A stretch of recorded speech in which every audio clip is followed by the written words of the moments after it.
Wakil Presiden Amerika Serikat Kamala Harris akan memberikan pidato di Washington DC yang disebut sebagai argumen penutup untuk meyakinkan pemilih Amerika Serikat sebelum Pilpres pekan depan. Ya, kita bergabung dengan jurnalis Voice of America Virginia Gunawan di Washington DC. Virgi, selamat pagi waktu Indonesia. Bagaimana pantauan terkini di sana? Ya, Reno dan pemirsa SCTV, kalau Anda lihat di belakang saya saat ini, para pendukung dari Kamala Harris yang berusaha untuk masuk ke wilayah atau venue tempat ia akan memberikan closing argumennya ini sudah hampir semua masuk. Ada beberapa yang terlihat masih mencoba untuk masuk, namun tadi dari pihak keamanan menyatakan bahwa kalau mereka ingin menonton acara ini, mereka harus berada di luar perimeter keamanan karena ini sekitar 30 menit lagi Kamala Harris akan menyampaikan closing argumennya.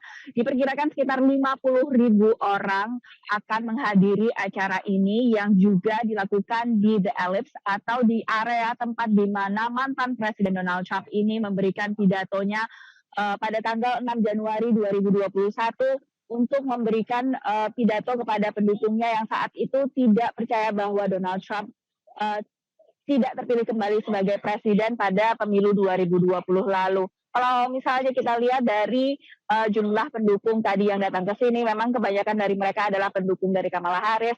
Saya sempat melihat ada beberapa poster atau orang-orang yang membawa sekitar 3 orang yang membawa poster yang menyatakan bahwa mereka menolak pemerintahan Biden, terutama terkait kebijakan pemerintah Biden ketika memimpin dan juga menghadapi konflik di Gaza dan juga kedekatannya dengan Israel. Sementara dari mantan Presiden Donald Trump juga memberikan closing argumennya pada hari Minggu kemarin di Madison Square Garden, tepatnya di kota New York, dengan jumlah pengunjung atau jumlah pendukung yang hadir sekitar 19.500-an orang.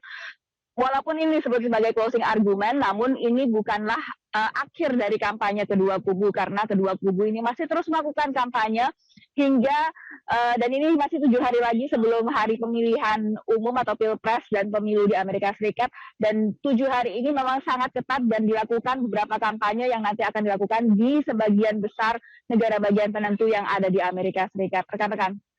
Baik, Virgi, ini kemarin kan juga sempat menghentak jagat maya ya tentang endorsement demi endorsement yang didapatkan oleh Kamala Harris, salah satunya dari Beyonce begitu. Apakah ini juga turut menggerakkan jagat masyarakat Amerika supaya lebih melihat Kamala Harris ketimbang kontendernya?